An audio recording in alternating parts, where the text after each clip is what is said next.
March 30th, 1945. Romerstrasse, Heidelberg, Germany. A fountain pen stops mid-sentence. 23-year-old Ingrid Becker sits at a small wooden table in her family's cramped apartment, the afternoon light filtering through cracked window panes that still bear the tape crosses applied years earlier during air raid preparations. She's writing words in her journal that could earn her immediate arrest if discovered by retreating Wehrmacht officers, words that contradict everything the Nazi propaganda machine has told her for the past 6 years. "The Americans are nothing like what they told us," she writes. "They have chocolate, real chocolate, and they smile at children." Through that cracked window, Ingrid has just witnessed something that challenges everything she thought she knew about the enemy. American soldiers of the 63rd Infantry Division are distributing candy bars to German children on the street below, not the poisoned sweets that Goebbels had warned about in his desperate final broadcasts, but genuine Hershey bars that make the children laugh for the first time in months. These GIs wear clean uniforms that look almost impossibly fresh against the backdrop of rubble and ash. They have white teeth, healthy complexions, and show no signs whatsoever of the barbarism that Nazi officials had promised would follow American occupation. This single moment, this simple act of kindness between conqueror and conquered, represents the beginning of one of the most profound and unexpected social transformations in modern military history.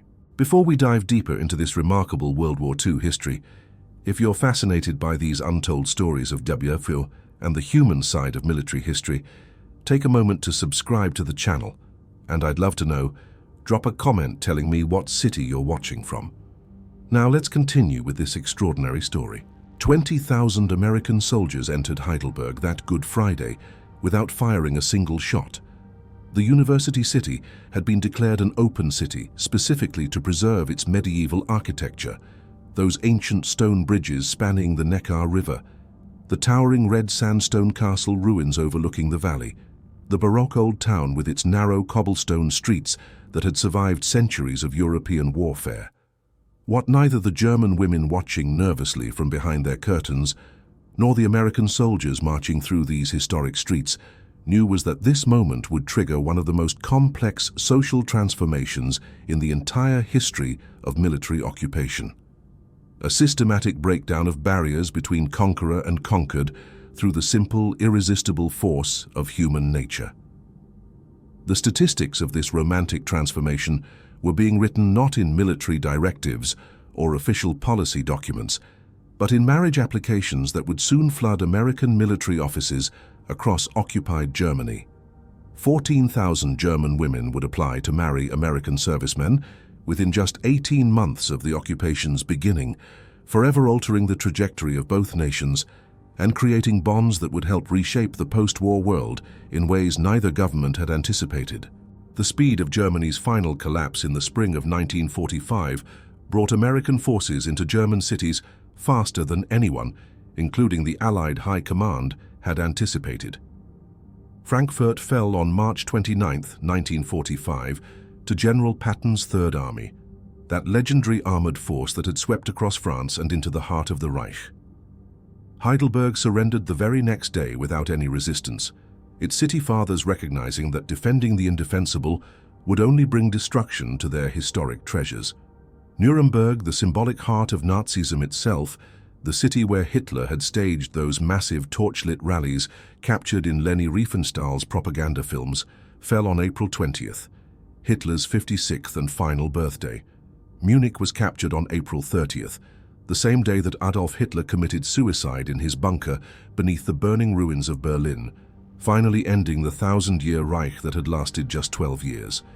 By July 4th, Independence Day, American forces entered their designated sector of Berlin, dividing that shattered capital with their British, French, and Soviet allies in an arrangement that would define European politics for the next 4 decades.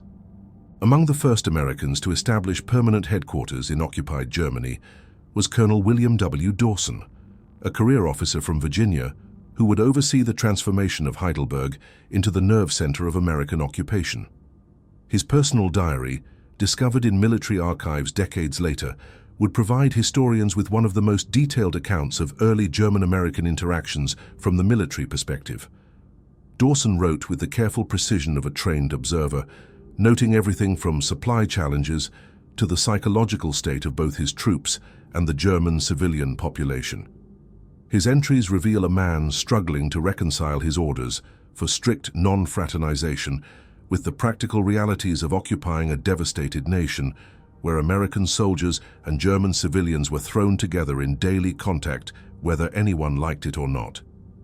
The first encounters between American soldiers and German civilians began within just hours of the occupation forces securing each city. Private First Class James Morrison of Brooklyn, serving with the 3rd Infantry Division, a unit that had seen brutal combat from North Africa through Sicily and up the Italian peninsula before joining the final push into Germany, wrote to his mother on April 2, 1945. His letter, preserved in the division's historical collection, captures the shock many American soldiers experienced when they met ordinary Germans face to face. "The German people stare at us like we're from another planet," Morrison wrote in his careful schoolboy script. "The women especially seem shocked that we're not the monsters they were told about. One old lady burst into tears when I helped her carry water buckets from the public pump to her building. She kept saying, 'Danke, danke,' over and over, 'Thank you, thank you,' like she couldn't believe an American would show her basic human kindness. But the most profound shock, the thing that really shook these war-weary soldiers, came from what the Germans saw of American abundance, a level of material wealth and logistical plenty that seemed almost impossible in their world of total deprivation." Corporal Robert Hayes, stationed in Frankfurt with occupation headquarters, documented the German reaction to American plenty in letters home that mix sympathy with a kind of bewildered discomfort. "They can't believe how much food we have," Hayes wrote. "Our K rations, which we complain about constantly because they're boring and repetitive, contain more meat than German civilians have seen in months. When we throw away half-eaten meals because we're full or the food's gotten cold, the German kids literally fight over the scraps. I've seen children crying with joy over a discarded can of Spam. It makes you feel sick to your stomach, knowing how much we've got while they're starving." This disparity, this massive gap in material conditions between occupier and occupied, would shape every interaction in the coming months and create the economic foundation for the complex relationships that developed between American soldiers and German women. The American military machine that rolled into Germany in the spring of 1945 represented industrial might beyond German comprehension, beyond really the comprehension of anyone who hadn't witnessed it firsthand. The 12th Army Group alone consisted of 1.3 million men, supported by 460,000 vehicles of every description, consuming 1.25 million gallons of gasoline every single day. Each American division possessed more trucks than entire German Army Corps had controlled at the height of Nazi power. The contrast was staggering. The dental corps alone, treating soldiers' teeth and maintaining oral health, employed more dentists than existed in all of Bavaria, Germany's largest state. This wasn't just a military force, it was a glimpse into a different world, a world where abundance was normal and deprivation was the exception rather than the rule. President Franklin D. Roosevelt had personally instructed General Dwight D. Eisenhower in September of 1944, months before the final victory, about how to handle the German population once occupation began. "The German people as a whole must have it driven home to them," Roosevelt wrote in his stern directive, "that the whole nation has been engaged in a lawless conspiracy against the decencies of modern civilization. This wasn't about punishing individual Nazis," Roosevelt made clear, but about ensuring every German understood their collective responsibility for the horrors of the Nazi regime. This harsh philosophy materialized as the non-fraternization policy, formally codified in Joint Chiefs of Staff Directive 167, which was signed by President Truman just days after Germany's surrender on May 10, 1945. The policy was absolute and uncompromising. No American soldier could speak to a German adult except on official business. No friendly conversations, no casual exchanges, no human warmth whatsoever. The penalty was severe, a $65 fine, equivalent to a private's entire monthly pay, meaning a soldier could lose everything he earned for a single infraction. Soldiers caught fraternizing faced court-martial proceedings and reduction in rank. permanent marks on their military records that could follow them for the rest of their careers. Military police were specifically instructed to patrol streets, parks, and cafes, arresting any Americans seen talking to German civilians in anything resembling a friendly manner. Technical Sergeant William Barnes of the 82nd Airborne Division, those legendary paratroopers who had jumped into Normandy on D-Day and fought through the Battle of the Bulge, kept a detailed personal account that survived in his effects after his death decades later. "The order is impossible," Barnes wrote with obvious frustration. "We're living among these people every single day. German women work in our mess halls, preparing and serving our food. They clean our barracks, scrubbing floors and making beds. They wash our uniforms in laundries. How can we not speak to them? How are we supposed to give instructions or acknowledge their presence without basic human communication? Yesterday, I was actually fined $65 for saying Guten Morgen, good morning, to our unit's cleaning lady, a 60-year-old grandmother who reminded me of my own grandmother back in Michigan. The MP who caught me was apologetic, but said he had no choice. Orders were orders. The whole thing is insane. The first crack in this rigid policy came remarkably quickly, much faster than the policymakers in Washington had anticipated. On June 11, 1945, just 5 weeks after Germany's surrender, General Eisenhower modified the order to permit soldiers to speak with German children. Eisenhower, who had maintained a stern public face about German responsibility, was a fundamentally decent man who couldn't stomach the idea of American soldiers being forced to ignore crying children or refusing to respond when German youngsters tried to communicate. The sight of GIs playing informal baseball games with German youngsters, teaching them the mysterious American sport, sharing chocolate bars and chewing gum, became common across the occupation zone almost overnight. The children, who had known nothing but propaganda about American brutality, discovered that these foreign soldiers were often gentle and kind, treating them with a warmth their own absent fathers might have shown. By July of 1945, with the non-fraternization policy clearly collapsing under the weight of reality, soldiers could converse with German adults in public places, though entering German homes remained strictly forbidden. The reasoning was that public spaces could be monitored by military police, but private homes presented opportunities for black market dealings, romantic entanglements, and other activities the military wanted to control. The complete collapse of the policy came on October 1, 1945, just 5 months after victory in Europe, when SHAF, Supreme Headquarters Allied Expeditionary Force, ended the fraternization ban entirely, except for continuing prohibitions on marriage and billeting in German homes. "We knew it was over when we saw the dancing," wrote WWII Lieutenant Dorothy Patterson, one of the Women's Army Corps officers stationed in Frankfurt. WWIIs served in administrative, communications, and support roles, freeing male soldiers for combat duties, and they had a unique perspective on the developing social dynamics of occupation. The service club started holding dances in August, Patterson recorded in her diary. German girls would arrive in their best dresses, often literally their only dresses, carefully preserved or altered from pre-war clothes. The MPs were supposed to keep them out, to enforce the separation between Americans and Germans, but they gave up almost immediately. By September, every dance had more German girls than American nurses, and the men certainly weren't complaining about the company. The winter of 1946-47 would enter German collective memory as the Hunger Winter. The Hunger Winter, when temperatures dropped to -25 degrees Celsius and coal supplies ran out across the country, leaving millions freezing in unheated apartments. But even before this catastrophe struck, German civilians faced starvation-level conditions that created an entirely new economy based on American abundance and German desperation. Official rations in the American zone, supposedly calculated by nutrition experts, provided 1,550 calories per day for so-called normal consumers, but in reality, few Germans qualified for this category. The occupation authorities had created a complex classification system that determined ration levels based on political history and work performed. Former Nazi Party members, a category that included millions of Germans who had joined for purely practical reasons to keep jobs or advance careers, received just 1,250 calories per day as a form of ongoing punishment.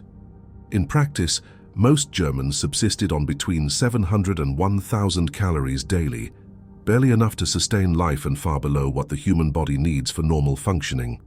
Compare this to American soldiers who received 4,000 calories per day, carefully balanced meals designed to maintain peak physical condition and morale. Even German prisoners of war held in American camps received 2,800 calories, nearly 3 times what German civilians could obtain through legal channels, a disparity that struck many Germans as deliberately cruel. Maria Hoffmann, a 32-year-old secretary from Munich who had worked in a law office before the war and would later immigrate to Chicago, recorded prices in her diary with the precision of someone watching every pfennig. 1 pound of butter costs 250 Reichsmarks on the black market, she wrote, and that's my entire month's salary from my secretary job, but the American PX, the post-exchange store, sells it for 26 cents American. A carton of cigarettes that costs a soldier $1 at the PX trades for 1,000 Reichsmarks on the black market. We have become beggars in our own country, dependent on the kindness or exploitation of our conquerors. The psychological impact of this reversal, from proud citizens of what they'd been told was a master race to desperate supplicants, was devastating for many Germans. The black market economy that emerged centered almost entirely on cigarettes as currency, creating a parallel financial system that functioned more reliably than the official Reichsmark.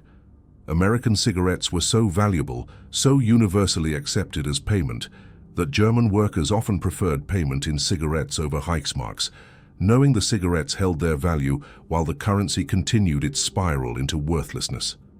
A single Lucky Strike cigarette could buy a full loaf of bread on the street. A carton of American cigarettes could purchase a quality camera, valuable jewelry, or precious family heirlooms that had been treasured for generations. Professional criminals called Schieber, the shovers or pushers, organized sophisticated distribution networks for black market goods, but ordinary Germans, desperate for survival, also participated in what everyone called the cigarette economy. The line between legal and illegal trade blurred into meaninglessness when the choice was between breaking occupation law and watching your family starve. Ursula Mayer, then just 19 years old, working as a typist at American headquarters in Frankfurt, wrote in 1985 about those desperate years, her memories still sharp 4 decades later. My American boss, a captain from Texas, paid me 120 Reichsmarks monthly as my official salary, she recalled. But he also gave me coffee, chocolate, and cigarettes as tips for good work or just out of kindness. The coffee alone was worth 500 Reichsmarks on the black market, more than 4 months of my wages. Without his kindness, which I think he understood was literally life-saving, my mother, my younger sister, and I would have starved. Many Germans weren't so fortunate. We had something Americans wanted, our labor and our skills, so we could trade for survival. Others had nothing to offer but themselves. The disparity in wealth and access was visible everywhere in occupied Germany, a constant reminder of defeat and dependence. American mess halls threw away more food daily than entire German families saw in a week. The waste was staggering and often deliberate. Sergeant Anthony Romano from Philadelphia documented the situation with obvious distress in letters to his wife. "We are ordered to pour bleach on leftover food so Germans can't eat it," he wrote. The reasoning is that feeding Germans from our waste would undermine the ration system and create dependence, but it's horrible to watch in practice. Kids stand outside our mess hall watching through the fence as we destroy perfectly good food while they're literally starving. Their eyes follow every piece of bread, every scrap of meat that goes into the garbage. Most of us ignore the order when officers aren't looking. We'll slip food to the German workers or look the other way when kids grab stuff from the trash before the bleach goes on. But we can't help everyone, and the guilt eats at you. German women in 1945 faced circumstances virtually unique in modern history. A demographic catastrophe that shaped every social interaction in the occupation years. Of Germany's male population aged 15 to 50, the prime years of life, 4.8 million were dead, killed in combat or bombing raids or concentration camps, or the chaos of the war's final months. 11 million more were in prisoner of war camps scattered across Europe, the Soviet Union, and North America. their fate uncertain and their return delayed for years in many cases, especially those held by the Soviets. Millions more had returned from the war disabled, missing limbs, blinded, psychologically broken by combat trauma that nobody knew how to treat. In Berlin alone, women outnumbered men by 2 million to 1 million, a ratio that made traditional family formation essentially impossible for hundreds of thousands of women. These demographics created what historians would later term the surplus women problem. Millions of women with virtually no prospect of finding husbands in a society where unmarried women had extremely few economic opportunities and faced significant social stigma. Elizabeth Fuchs, a 40-year-old schoolteacher from Wiesbaden who had taught literature before the war closed the schools, described the situation in testimony she gave in 1980 for an oral history project. "We were called Trümmerfrauen, rubble women," she said, "because we cleared bombed buildings with our bare hands for 72 Reichsmarks monthly, barely enough for a week's survival.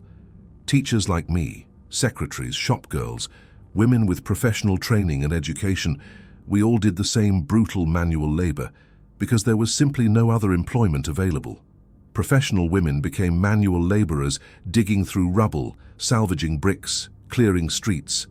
Our hands bled, our backs ached, but we had no choice. Working for the Americans offered the only escape from this grinding poverty that was slowly killing us."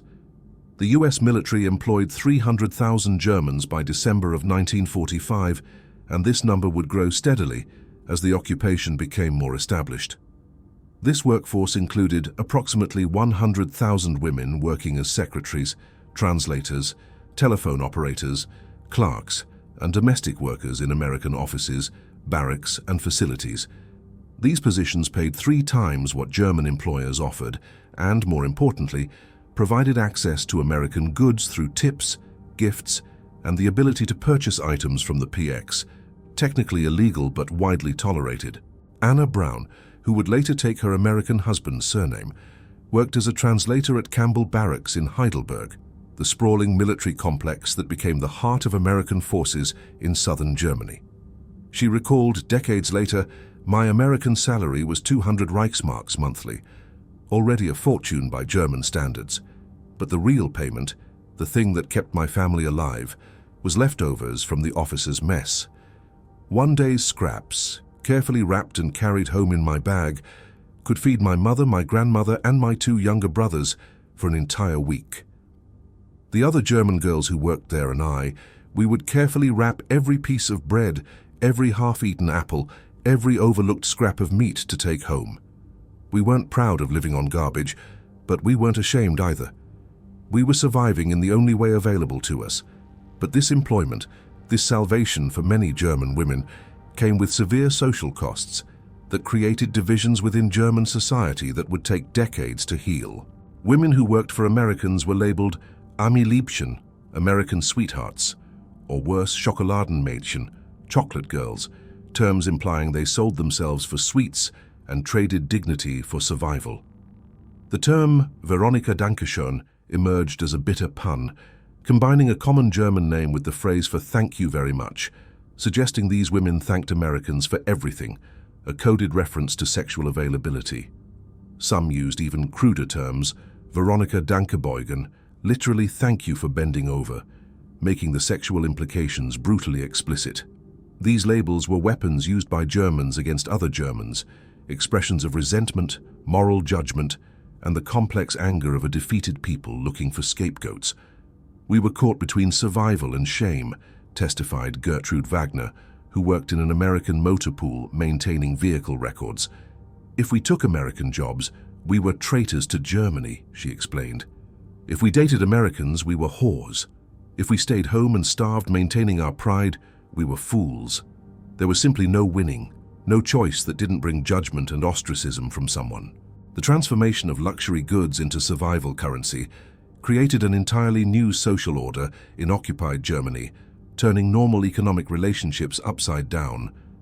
American soldiers, even the lowest-ranking privates, possessed wealth beyond German imagination in the form of goods that had disappeared from German life years earlier.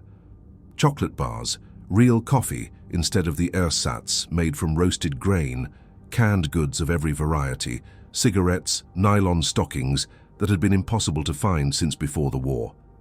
And soap, basic soap that Germans now manufactured from whatever fat and lye they could find, producing a crude product that barely functioned. Master Sergeant Dale Peterson from Iowa, a supply sergeant who saw the trading economy from the inside, kept detailed records of exchange rates that reveal the desperation of German life. 1 pair of nylon stockings, he wrote, equals 10 pounds of potatoes or 5 pounds of meat on the black market. 1 pound of real coffee equals a man's suit, often a quality pre-war suit that represented someone's best clothes. A carton of cigarettes equals a radio or a good camera, items that before the war would have cost months of savings. German families are trading centuries-old heirlooms, things that survived generations, for basic food items. I bought an 18th century pocket watch from a man for 2 cartons of cigarettes because he needed to feed his children. He cried when he handed it over. The infamous coal trains demonstrated the absolute desperation of German women in ways that shocked even hardened American soldiers. As winter approached and coal became the difference between life and death in unheated apartments, German women, many of them middle-aged or elderly, would climb onto slow-moving coal trains as they passed through stations or crossings. They would throw coal down to their families waiting below, literally stealing the fuel they needed to survive, risking death from falling or arrest by American military police who guarded these shipments. When American MPs began more actively guarding the trains to prevent this theft, women sometimes offered various trades, food, watches, jewelry, or themselves, for the guards to look the other way while they grabbed what they needed. Some MPs accepted these offers. Others reported feeling sick at having to refuse. The moral complexity of occupation played out in these desperate moments. Hannah Laura Schmidt, interviewed in 1995 when she was an elderly woman living in Hamburg, described the moral complexities that Germans navigated every day. My friend Greta dated an American sergeant, she remembered. He gave her chocolates, real chocolate that we hadn't tasted in years, coffee, nylon stockings, things that seemed like impossible luxuries. Greta shared everything with 5 other families on our street, distributing the wealth so more people could survive. Was she a prostitute selling herself for goods, or was she a hero keeping people alive the only way she could? We were all too hungry, too desperate, too focused on surviving another day to judge her harshly. The moral certainties of peacetime dissolve quickly when you're starving. The PX stores, the post exchanges that served American military personnel, became powerful symbols of American abundance and German exclusion. These military stores, strictly off-limits to German civilians with armed guards ensuring no Germans entered, displayed goods that Germans hadn't seen since before the war began in 1939. Fresh fruit, oranges and bananas that seemed like tropical fantasies, fresh meat in quantities that seemed wasteful, white bread instead of the dark, heavy bread made from whatever grain was available, candy in bright wrappers, clothing that wasn't patched or mended, radios, watches, cosmetics, every consumer good imaginable. German employees who worked in these stores, processing shipments and stocking shelves under American supervision, described them as paradise and torture simultaneously. Looking through the PX windows was pure torture, recalled Brunhilde de Lau. I would watch American wives, women who hadn't suffered or sacrificed, casually buying 10 chocolate bars while German children begged for bread outside the store. The Americans weren't intentionally cruel, she insisted. This was just their normal life, the abundance they took for granted. But their normal was our impossible dream, a glimpse of a world we'd lost and might never regain. By autumn of 1945, with the non-fraternization policy officially ended, social interaction between American soldiers and German women had become unstoppable, a force of human nature that no military directive could contain. Service clubs and dance halls opened across the American zone, theoretically for American personnel only, but increasingly filled with German women who found ways to attend. The Femina Palast in Frankfurt, the Haus Vaterland in Berlin, and the various America House venues became centers of a new social order that mixed occupier and occupied in ways that would have been unthinkable just months earlier. These weren't just entertainment venues. They were spaces where the rigid hierarchies of military occupation softened into something more human, where enemies began the slow process of becoming something else. The dances that happened in these venues followed a predictable pattern that many participants described in memoirs and oral histories. German girls arrived in their best surviving clothes, often altered Wehrmacht uniforms that had belonged to dead brothers or fathers, carefully dyed black or brown, because that was the only fabric available in sufficient quantity. Some wore dresses made from curtains or tablecloths, anything that could be fashioned into something presentable. They had learned American dance steps from smuggled magazines and hidden radios, teaching themselves the movements from descriptions and diagrams, because dancing to American music had been forbidden under Nazi rule. The bands, often composed of German musicians who had secretly preserved jazz recordings through the Nazi years when such music was condemned as degenerate, played Glenn Miller, Benny Goodman, and Tommy Dorsey with a hunger and joy that American musicians noticed. These German players had risked imprisonment to keep this music alive, hiding records and practicing in basements, and now they could finally play openly. Corporal Eugene Davis from Detroit, an African-American soldier who had fought with a segregated unit and now found himself in the strange position of occupier, wrote home in December 1945 about what he witnessed at these dances. "The German girls are desperate to dance," he observed. "They've been forbidden from dancing to American music, especially jazz, for 12 years under Nazi rule. Now they know every word to songs they've never been officially allowed to hear. They've memorized lyrics from forbidden radio broadcasts and smuggled records. It's heartbreaking and beautiful at the same time, watching them discover freedom through music while simultaneously trading that freedom for survival." These dance halls represented far more than simple entertainment or social mixing. They were marketplaces, complex economic and social spaces where romance, survival, and power dynamics intersected in ways that made everyone involved slightly uncomfortable. Military police reports filed dutifully and preserved in archives documented the economy of these encounters with bureaucratic precision. Admission for German women was often sponsored by American soldiers who would pay the entrance fee or provide the tickets. One evening of dancing might earn a girl a chocolate bar. An evening's companionship, sitting and talking and laughing, might yield coffee and cigarettes to take home. A steady relationship with one soldier could mean the difference between family survival and starvation. The Americans knew this, the reports made clear. Everyone understood the unspoken arrangements, the way genuine attraction and desperate need became impossible to separate. Gilsa, who met her American husband at a Frankfurt dance in 1946 and would later settle in Wisconsin, described the atmosphere with painful honesty decades later when she felt safe enough to speak openly. "We pretended it was about music and dancing, about enjoying ourselves and having fun, but everyone knew the truth," she said. Girls without families to feed, orphans or those whose families had been killed in bombing raids, they danced for joy, for the pure pleasure of human contact and music and feeling young.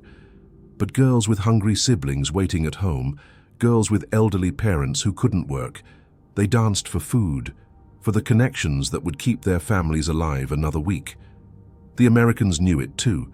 They weren't stupid or blind. But what could anyone do?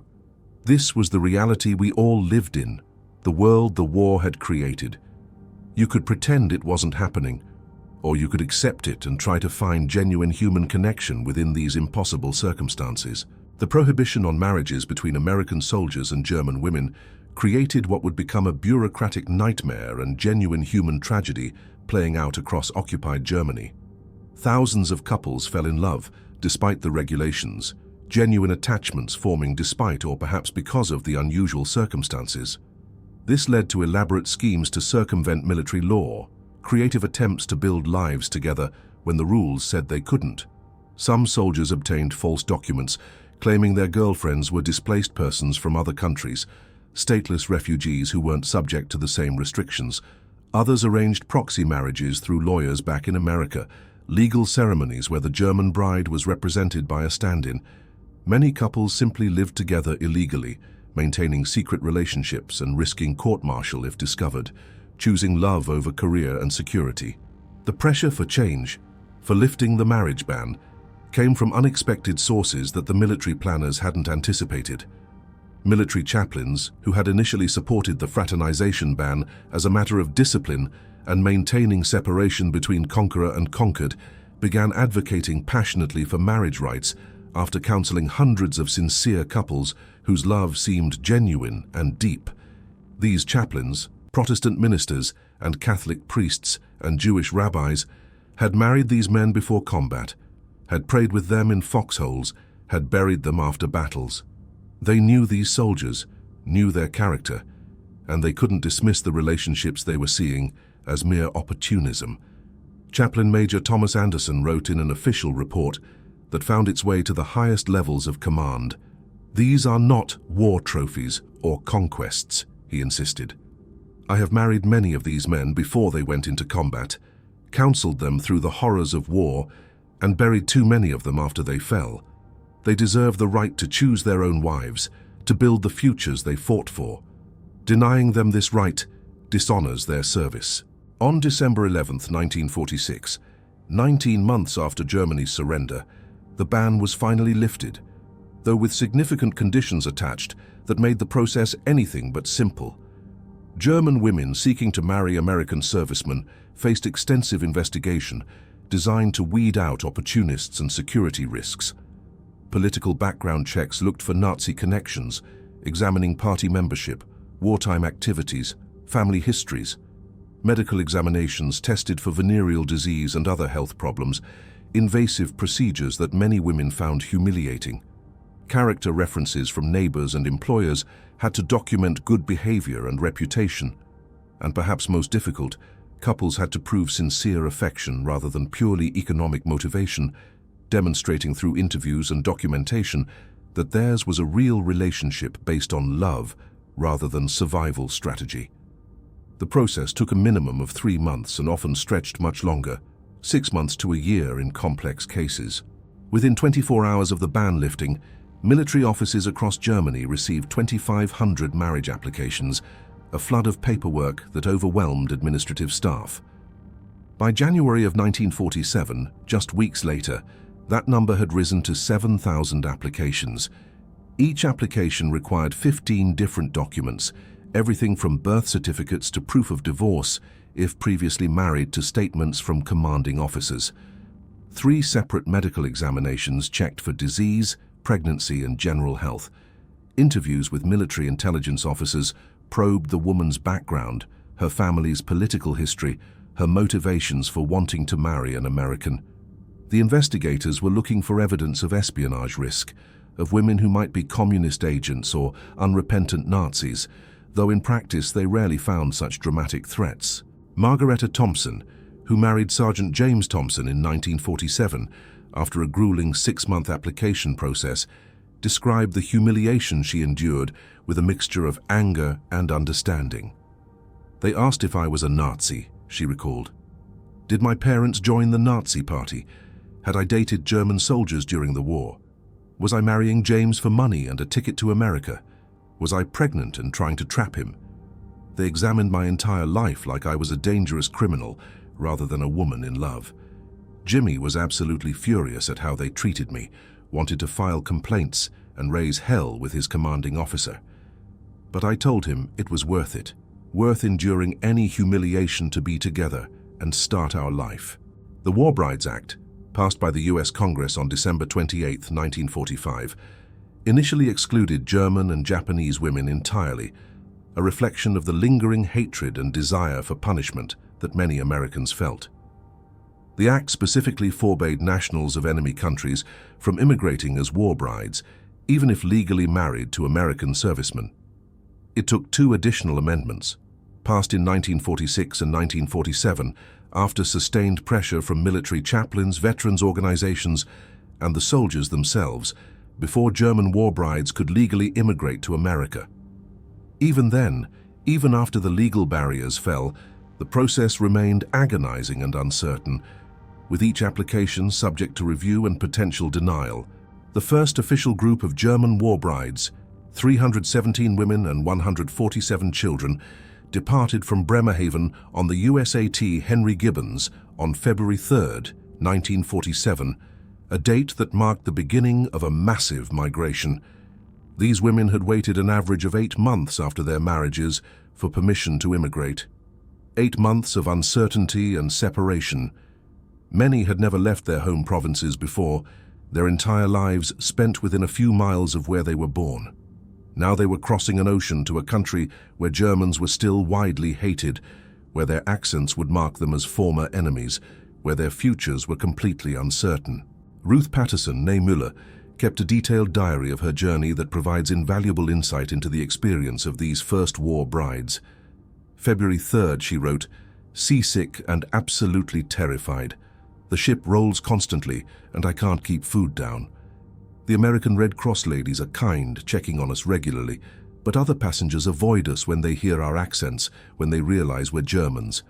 A woman my mother's age spat at me yesterday when she learned I was German, called me a Nazi and told me I didn't deserve to go to America.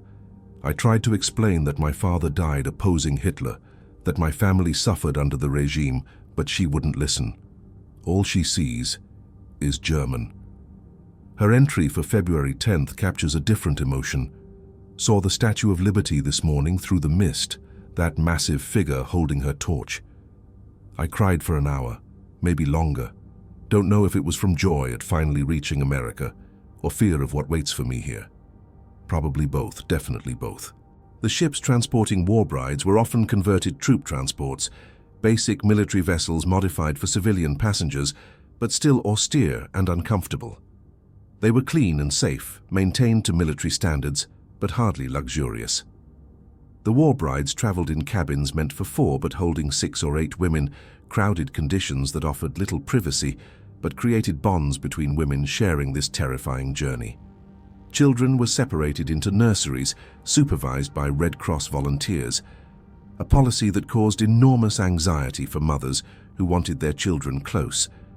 Many women were pregnant, their bellies swelling with babies conceived in the uncertain months before departure. Military regulations required pregnant women to travel before their 7th month or wait until after delivery, creating agonizing timing decisions for expectant mothers. "The voyage was 13 days of pure uncertainty," recalled Hannah Law Williams, née Schmidt, decades after her journey. "We taught each other English phrases endlessly, practicing pronunciation and memorizing the sentences we thought we'd need. Thank you for having me. I am pleased to meet you. I will be a good wife. I am grateful for this opportunity. We were absolutely terrified of making mistakes in America, of embarrassing our husbands or confirming American prejudices about Germans. We knew we would be judged not just as individuals but as representatives of our entire nation." The arrival in America brought new challenges that many war brides hadn't anticipated despite their preparations. Many discovered, to their shock and heartbreak, that their husbands had significantly misrepresented their circumstances in America, painting pictures of prosperity that bore little resemblance to reality. A rich American businessman back home might actually mean a gas station attendant, pumping fuel and changing oil. A big farm in Iowa could turn out to be a rented room above a garage in a small town. Some husbands had wives they conveniently hadn't mentioned and hadn't bothered to divorce, creating legal nightmares and emotional devastation. Others had families who had made clear they would never accept a German daughter-in-law, forcing these women into hostile environments where they faced constant rejection. Immigration statistics tell part of this remarkable story of cultural transformation and human migration. Between 1946 and 1950, approximately 14,000 German women immigrated to America as military wives. 14,000 individual stories of courage, adaptation, and often struggle. But raw numbers don't capture the individual struggles, the daily battles to fit in, to belong, to become American, while not entirely abandoning German identity. The integration experience varied dramatically based on where these women settled. In states with large German-American populations, Wisconsin, with its strong German heritage in Milwaukee, and rural areas, Pennsylvania with its Pennsylvania Dutch communities, Ohio with Cincinnati's over-the-Rhine German neighborhood, integration proved significantly easier. These areas had established German-American communities, churches where services were held in German, shops selling German foods. Social clubs maintaining German traditions.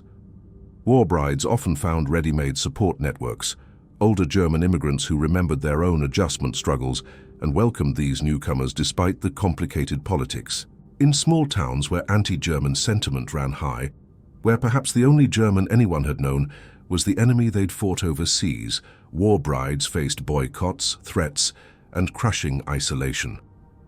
Martha Davis, née Becker, arrived in rural Alabama in 1947, following her husband to his small hometown. She recalled that experience with pain still fresh decades later. "My husband John's family refused to meet me for 6 months," she said.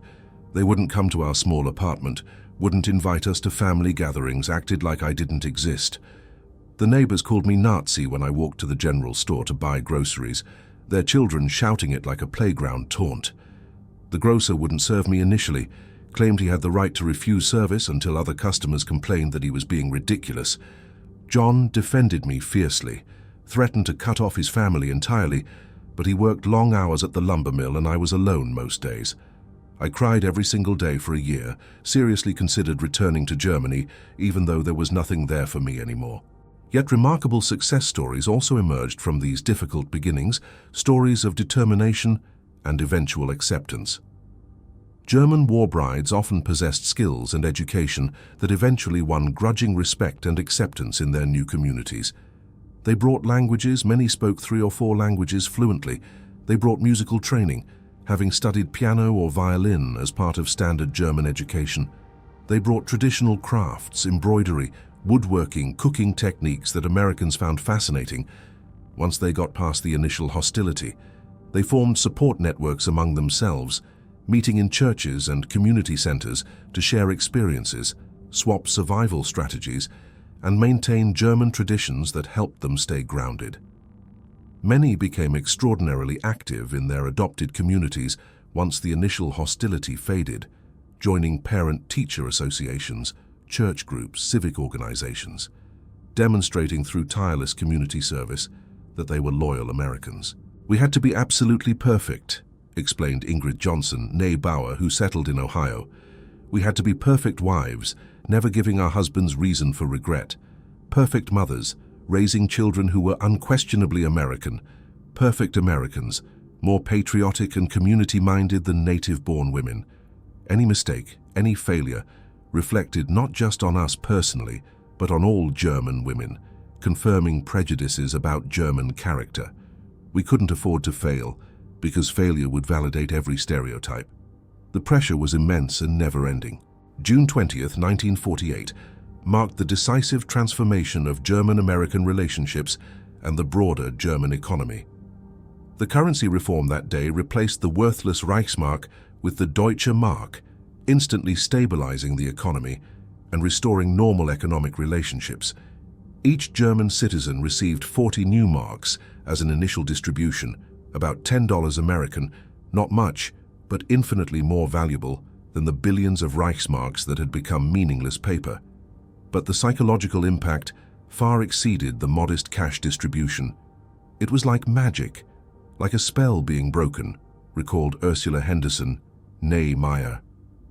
Friday afternoon, shop windows across Germany were empty, nothing to buy even if you had money. Monday morning, suddenly they were full. Overnight, goods appeared that had been hidden away for months or years, held back because nobody would accept Reichsmarks, but everyone would accept the new Deutsche Marks. Suddenly we had real buying power. We didn't need to trade our bodies or our dignity for food anymore. We could work, earn proper wages, and buy things like normal people in a normal economy. We became human again instead of desperate animals fighting for survival. The black market collapsed overnight as legal commerce became viable again. Cigarettes returned to being cigarettes rather than currency, though American cigarettes remained popular for their quality. American soldiers could no longer live like kings on their modest military salaries, now that Germans had real money and prices reflected actual value. German women who had dated Americans purely for survival, for the food and goods that kept them alive, could now choose relationships based on genuine affection rather than desperate need. The power dynamic shifted fundamentally almost overnight. Captain William Stewart, military police commander in Frankfurt, who had spent years trying to manage the chaos of the black market, reported the transformation with some amazement. The entire dynamic changed in a single weekend, he wrote. German girls who previously would have thrown themselves at any American with access to the PX, who would do anything for chocolate and coffee, now became selective and discerning.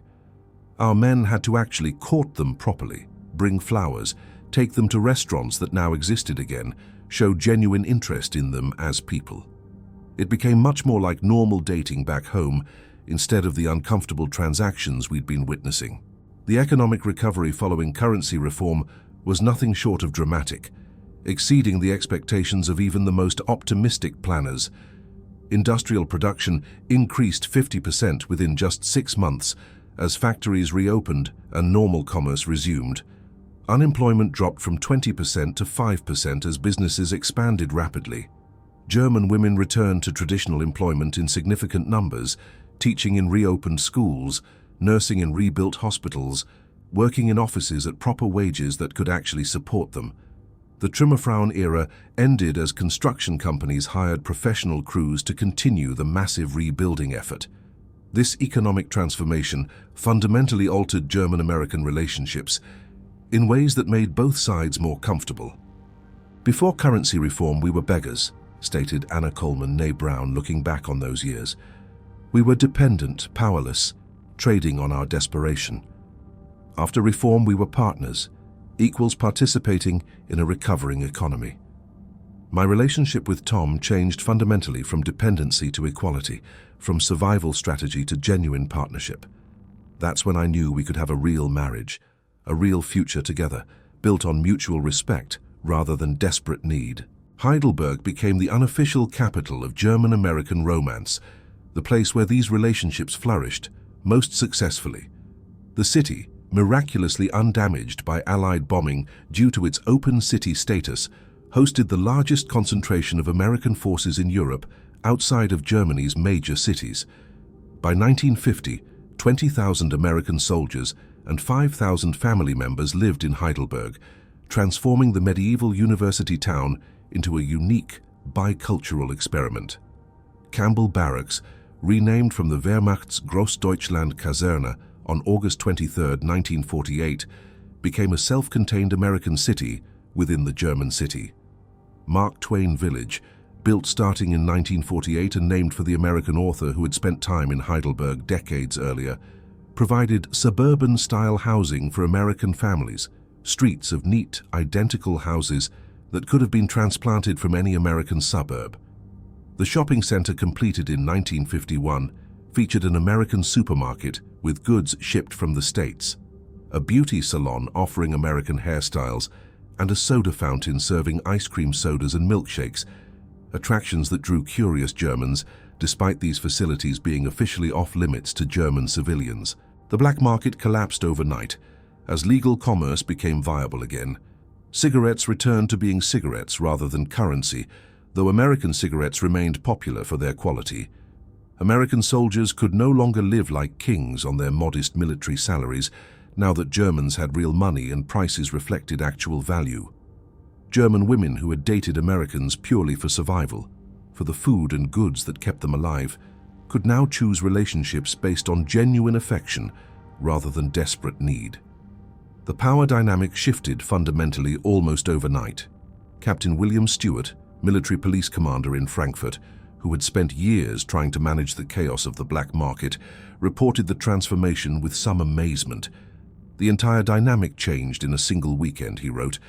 German girls who previously would have thrown themselves at any American with access to the PX, who would do anything for chocolate and coffee, now became selective and discerning. Our men had to actually court them properly, bring flowers, take them to restaurants that now existed again, show genuine interest in them as people. It became much more like normal dating back home instead of the uncomfortable transactions we'd been witnessing. The economic recovery following currency reform was nothing short of dramatic, exceeding the expectations of even the most optimistic planners. Industrial production increased 50% within just 6 months as factories reopened and normal commerce resumed. Unemployment dropped from 20% to 5% as businesses expanded rapidly. German women returned to traditional employment in significant numbers, teaching in reopened schools, nursing in rebuilt hospitals, working in offices at proper wages that could actually support them. The Trümmerfrauen era ended as construction companies hired professional crews to continue the massive rebuilding effort. This economic transformation fundamentally altered German-American relationships in ways that made both sides more comfortable. "Before currency reform, we were beggars," stated Anna Coleman née Brown, looking back on those years. "We were dependent, powerless, trading on our desperation. After reform, we were partners, equals participating in a recovering economy. My relationship with Tom changed fundamentally from dependency to equality, from survival strategy to genuine partnership.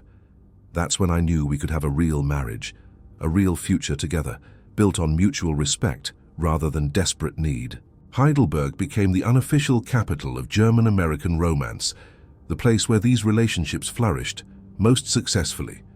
The city, miraculously undamaged by Allied bombing due to its open city status, hosted the largest concentration of American forces in Europe outside of Germany's major cities. By 1950, 20,000 American soldiers and 5,000 family members lived in Heidelberg, transforming the medieval university town into a unique, bicultural experiment. Campbell Barracks, renamed from the Wehrmacht's Großdeutschland Kaserne on August 23, 1948, became a self-contained American city within the German city. Mark Twain Village, built starting in 1948 and named for the American author who had spent time in Heidelberg decades earlier, provided suburban-style housing for American families, streets of neat, identical houses that could have been transplanted from any American suburb. The shopping center, completed in 1951, featured an American supermarket with goods shipped from the States, a beauty salon offering American hairstyles, and a soda fountain serving ice cream sodas and milkshakes, attractions that drew curious Germans, despite these facilities being officially off-limits to German civilians. Frankfurt emerged as the economic heart of the American occupation, the administrative center from which policy flowed. The IG Farben building, Europe's largest office complex, a massive modernist structure that had housed the chemical conglomerate responsible for producing Zyklon B gas for the concentration camps, became American military headquarters from March 1945. The massive structure, which the Americans deliberately preserved during bombing raids because they knew they'd want it after victory, now administered the Marshall Plan that would rebuild Western Europe and the denazification programs designed to purge Nazi influence from German society. The American presence transformed Frankfurt into what Germans called Manhattan on the Main River, referencing both the river running through the city and the American character the occupation imposed. By 1949, 15,000 Americans lived in requisitioned housing in Frankfurt, taking over entire apartment buildings and residential neighborhoods, creating distinctly American enclaves. The Plattenhaus housing project alone contained 777 apartments exclusively for American families, a huge complex that became a Little America. These enclaves featured American-style amenities that astonished German neighbors: central heating when most Germans burned wood or coal in single stoves, modern kitchens with electric appliances, and hot running water, playgrounds with American playground equipment. Luxuries most Germans wouldn't experience for another decade of rebuilding. The PX at Frankfurt became the largest American military store outside the continental United States, a massive complex employing hundreds of people. German employees described it reverently as America in Deutschland, America in Germany, a physical manifestation of American abundance. The store employed 500 Germans in various capacities, creating one of the first genuinely integrated spaces where Americans and Germans worked together as colleagues, rather than maintaining the strict hierarchies of occupier and occupied. Margaret Anderson, née Schultz, who worked at the Frankfurt PX, met her husband there in 1950. The PX was neutral territory, she explained. Inside those walls, surrounded by American goods and American systems, we weren't conquered and conquerors anymore. We were co-workers sharing coffee breaks, complaining about difficult customers, helping each other learn English and German. That's where real friendships began, where the human beings behind the uniforms and the national identities could emerge. That's where real romances started, built on daily interaction and genuine knowledge of each other rather than desperate transactions. Frankfurt's nightlife, particularly its jazz clubs, played a crucial role in cultural mixing and the emergence of a new post-war culture. The Jazz Keller clubs sprouted in bombed-out basements across the city, underground venues both literally and culturally. These clubs, technically illegal under various occupation regulations, but tolerated by authorities who recognized their value, featured German musicians playing American jazz for mixed audiences of Germans and Americans. The Hot Club Frankfurt, founded in 1947 by jazz enthusiasts, became legendary across Europe for its Saturday night jam sessions, where American soldiers who had played music before the war and German musicians who had kept jazz alive secretly through the Nazi years created a new cultural fusion. The music that emerged from these collaborations, blending American and German sensibilities, represented the larger cultural exchange happening across occupied Germany. An estimated 94,000 children were born to German mothers and Allied fathers during the occupation years, with American fathers accounting for approximately 37,000 of these births. These occupation children, called Besatzungskinder in German, faced unique and often severe challenges in a society struggling with its own shattered identity. Children of white American fathers generally integrated more easily into German society, especially if their parents had married and the children could claim American citizenship. But approximately 5,000 children were born to African American fathers, and these children faced particularly severe discrimination in a country with virtually no significant black population and lingering Nazi racial ideology that classified such children as racial pollutants. Hans-Jürgen Massaquoi, though his father was Liberian rather than American, his story illuminates the experience. Born in 1926 to a German mother and African father, he wrote extensively about growing up black in Nazi and post-war Germany. But the American occupation children faced similar struggles. Hans Johnson, born in 1947 to a German mother and African-American father who returned to the States before his birth, described his childhood with pain that time hadn't fully healed. "I was called Negermischling, Negro half-breed, every single day," he recalled. In school, teachers seated me separately from other children, literally putting my desk apart as if I carried disease. No German parents allowed their children to play with me at their homes. My mother lost multiple jobs when employers discovered she had a black child, as if my existence proved her moral failing. I was a permanent outsider in my own country. Some mothers, facing impossible circumstances and social ostracism, placed mixed-race children in orphanages, hoping desperately for adoption to America, where they imagined life might be better. The Brown Baby Plan, initiated by Mabel Grammer, an African-American journalist who recognized this crisis, successfully placed approximately 500 mixed-race German children with African-American families in the United States between 1951 and 1953. "My mother gave me up when I was 3 years old," recalled Dorothy Brown, who was adopted in 1952 and grew up in Chicago. "She wrote me a letter that I received when I turned 18, kept by my adoptive parents until they judged I was ready. She explained that she loved me desperately, but couldn't give me any kind of future in Germany, that the prejudice and hatred would crush me." She was absolutely right. My adoptive parents in Chicago gave me opportunities that would have been completely impossible in 1950s Germany. I became a teacher, raised my own family, lived a good life. But I've always carried the sadness of that separation, the knowledge that love sometimes means letting go. The America House program, launched in 1945 as part of the broader denazification and democratization effort, created cultural centers in major German cities aimed at reshaping German society through exposure to American democratic values and culture. By 1950, 5 major centers operated in Berlin, Frankfurt, Munich, Hamburg, and Stuttgart, with smaller reading rooms and libraries in dozens of other cities across the American zone. These centers offered Germans, particularly young Germans, their first unrestricted glimpse of American life beyond military occupation, beyond the soldiers and the PX and the obvious wealth disparity. Libraries contained books that had been banned under the Nazis for 12 years. Hemingway's novels about war and masculinity, Steinbeck's stories of American working people, works by Jewish authors that had been burned in the infamous book burnings of 1933. Film screenings showed Hollywood movies, not just entertainment, but documentaries about American democracy, about how Congress functioned, about free elections and civil liberties. English classes, often taught by military wives eager for purposeful work, attracted thousands of German students desperate to learn the language that clearly dominated the post-war world. Munich's America House, opened in 1946 in a requisition building that had somehow survived the bombing, became the program's greatest success, attracting 80,000 visitors monthly by 1950.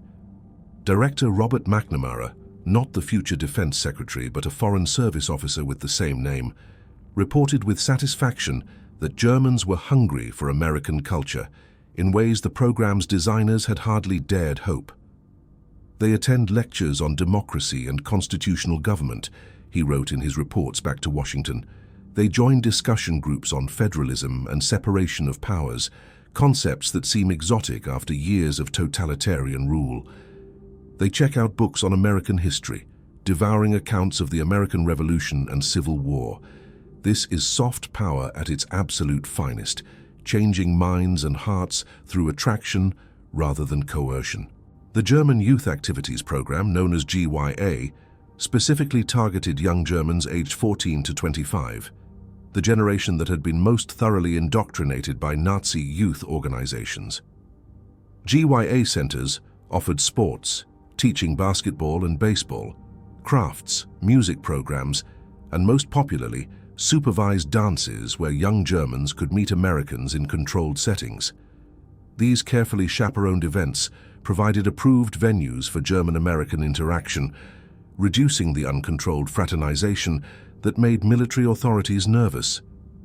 Brigitte Cooper, née Wagner, who met her husband at a GYA dance in 1951, remembered that the GYA dances were the only places our strict parents would allow us to meet Americans. They had adult chaperones watching everything. They ended promptly at 10 p.m., and they served only soft drinks, no alcohol. But within those boundaries, we learned American dances, the jitterbug and swing dancing that seemed so free and energetic compared to traditional German dances. We felt connected to the wider world, to modernity and possibility, things that had seemed lost during the war. As the occupation gradually shifted from punishment and control to alliance building, driven by the emerging Cold War confrontation with the Soviet Union, military policies evolved to accommodate the families of American servicemen. By 1950, approximately 30,000 American military dependents, wives and children primarily, lived in Germany, a massive increase from the handful present in the occupation's first year. These families, especially the wives, became unofficial ambassadors of American culture, breaking down barriers through the daily interactions of normal domestic life. Military wives employed German maids who came to their homes, shopped in German stores when base facilities were overcrowded or lacking specific items, and enrolled their children in German schools when the American military schools were full. These mundane, everyday interactions humanized the occupation for both sides far more effectively than any official policy could. Dorothy Mitchell, a military wife living in Frankfurt from 1949 to 1952, while her husband served his occupation tour, wrote extensively in her memoir about this period. My German maid, Frau Klein, taught me more about real Germany than any military orientation briefing ever could, she recalled. She taught me to cook authentic German food, not the American versions, but real Sauerbraten and Spätzle and proper Christmas Stollen. She explained local customs I would have misunderstood or inadvertently violated, and she became my genuine friend over the months and years. When she finally felt comfortable enough to tell me about losing her son in Russia, about the telegram that destroyed her world, I understood with complete clarity that these weren't enemies or abstractions, but grieving mothers just like mothers anywhere, women who loved their children and suffered their losses. The military establishment German-American women's clubs in 1950, bringing together military wives and German women for structured cultural exchange. These clubs organized charity events benefiting German orphanages, language exchanges where Germans taught German and learned English, and social gatherings that created lasting personal friendships across the nationality divide. The women's clubs broke down barriers faster and more effectively than any official diplomatic program, observed Colonel James Patterson, who served as community relations officer. When American and German mothers sat together discussing children's illnesses, comparing notes on dealing with difficult school situations, commiserating about husband troubles and domestic challenges, politics and national animosity simply disappeared. They connected as women, as mothers, as human beings dealing with universal challenges.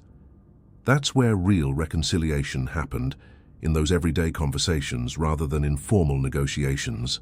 As the occupation evolved from conquest to alliance, driven inexorably by Cold War necessities, relationships between American men and German women transformed accordingly and remarkably quickly.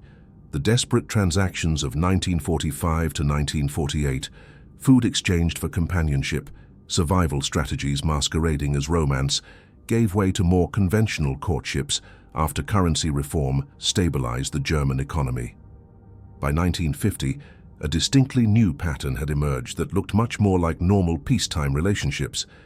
American soldiers stationed in Germany for standard 2-year tours, no longer arriving as conquerors, but as garrison troops protecting Western Europe from Soviet expansion, had sufficient time to develop genuine relationships, to learn some German, to understand German culture, to meet families, and build foundations for lasting marriages.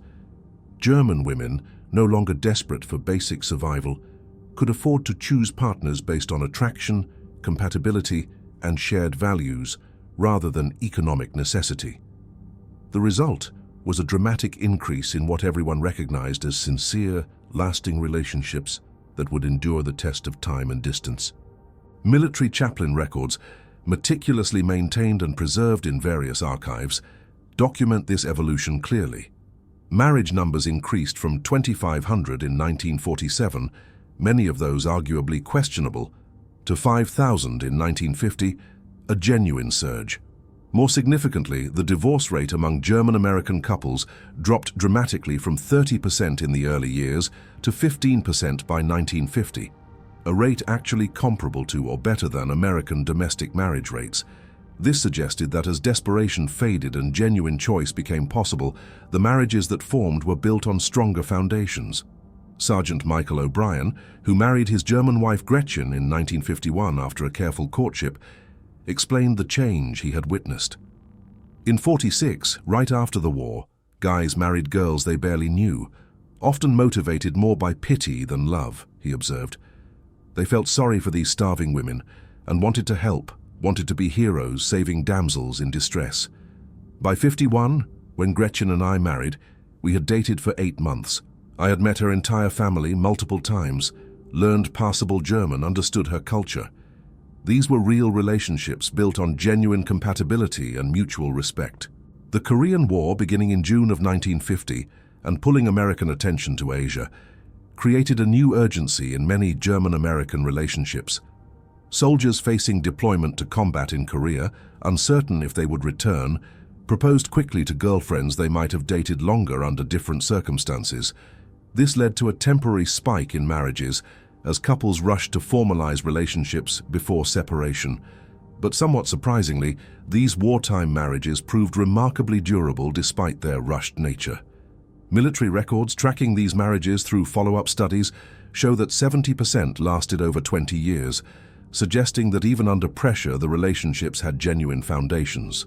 By 1955, when West Germany regained sovereignty and joined NATO, transforming officially from occupied enemy to allied partner, approximately 20,000 German women had immigrated to America as military wives, carrying with them German culture, traditions, and perspectives that would subtly influence American society.